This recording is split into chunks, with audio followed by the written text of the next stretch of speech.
Di sesi kali ini kita akan membahas tentang cara menguji las dengan radiografi. Artinya adalah ketika kita sudah melakukan pengelasan, kita akan melihat kualitasnya dengan teknik atau bantuan radiografi. Nah, apa saja yang akan kita bahas? Isi pembahasan kita adalah ini adalah skema dari DTN-DT atau destruktif dan non-destruktif tes. Kemudian bagaimana prinsip kerja dari radiografi tes. Yang ketiga adalah dua macam sertifikasi atau pekerjaan yang bisa diambil dengan adanya tes radiografi ini. Kemudian alat dan bahan yang dibutuhkan apa saja untuk melakukan radiografi tes. Yang keempat adalah cacat apa saja yang bisa terdeteksi melalui pemeriksaan radiografi. Yang terakhir adalah bagaimana prosedur pemeriksaannya sehingga kita bisa membuat laporan tentang radiografi tes ini. Ini adalah skema dari pengujian. Di sebelah kiri ini adalah jenis-jenis dari non-destruktif tes atau uji tanpa rusak. Sedangkan yang di sebelah kanan ini adalah jenis-jenis dari destruktif tes atau uji rusak. Uji rusak itu apa saja? Uji rusak itu ada tensile atau uji tarik, bending atau uji tekan, hardness atau uji kekerasan, mikro dan makro untuk melihat struktur material, dan juga uji impact.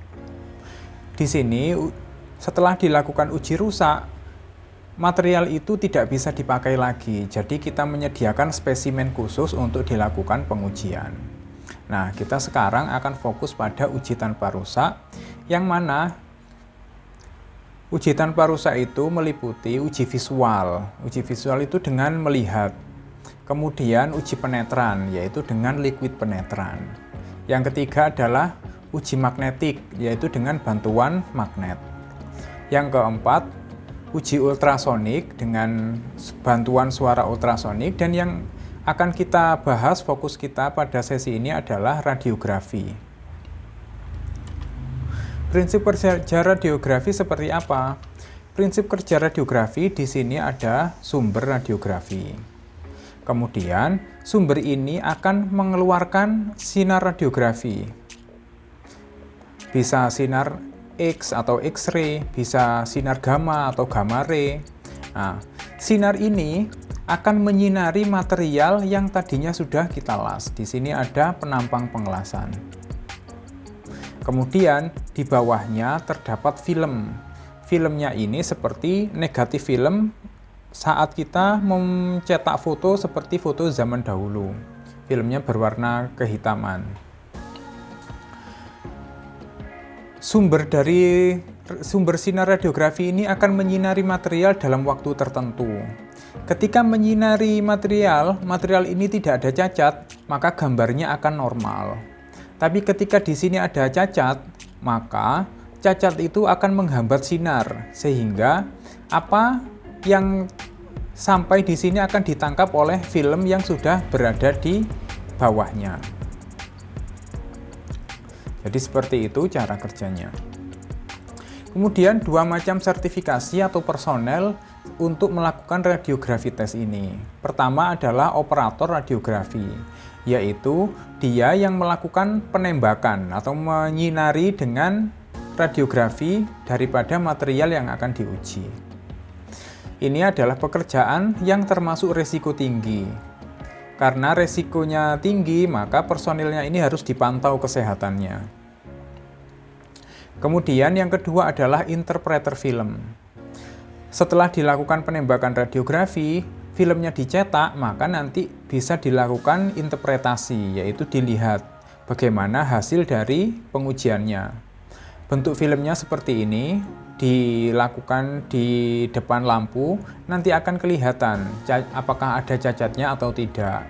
Jika ada cacatnya seperti apa, nah itu dilakukan oleh interpreter. Interpreter ini juga harus di-training terlebih dahulu. Alat dan bahan apa saja yang kita butuhkan untuk radiografi tes? Pertama adalah sumber radiografi. Sumber radiografi ini juga cukup bermacam-macam.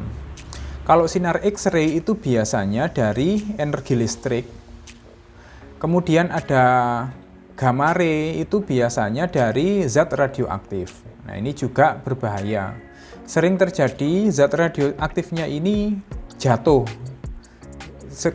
Kalau jatuh, orang yang lewat di situ bisa terpapar radiasi dan bisa menimbulkan berbagai macam jenis penyakit.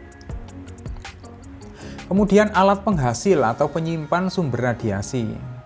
Nah, kalau X-ray berarti ada seperti kamera X-ray seperti itu. Kemudian kalau gamma ray atau radioaktif seperti iridium, maka harus ada kotak khusus untuk menyimpan iridium tersebut. Kemudian film, yaitu negatif film, dan alat cuci cetak dari negatif film tadi. Jenis cacat las apa yang bisa dideteksi? Hampir seluruh jenis cacat las bisa dideteksi. Mungkin yang agak sulit adalah incomplete fusion atau incomplete penetration. Kalau penetration lebih mudah sih, yang sulit adalah incomplete fusion. Tapi biasanya masih tetap terlihat di filmnya itu. Langkah prosedurnya bagaimana? Pertama adalah mengidentifikasi join. Kenapa join itu kok harus diidentifikasi? Pada industri pengelasan, biasanya di satu lokasi itu joinnya bisa puluhan, ratusan, atau bahkan ribuan. Kalau kita salah identifikasi, kita juga akan salah melakukan inspeksi.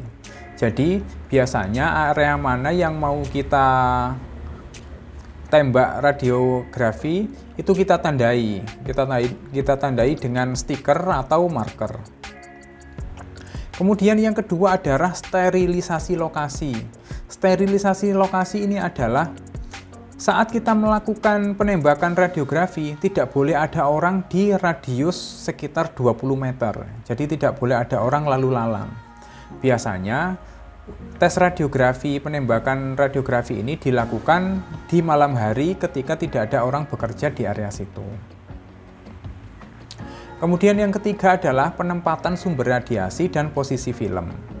Jadi sumber radiasi ini kemudian diberi material mana yang akan kita radiasi dan di bawahnya ada film. Jadi material kita berada di tengah antara film dan juga sumber radiasi. Keempat adalah cuci cetak film agar nanti hasilnya bisa dibaca. Dan yang terakhir adalah interpretasi film, yaitu melihat bagaimana hasil dari pengelasan tadi. Oke, demikian pembahasan kita tentang cara pengujian las dengan metode radiografi. Jika kalian masih ada pertanyaan atau ada hal lain yang ingin dibahas terkait pengelasan, silahkan tulis di kolom komentar. Terima kasih.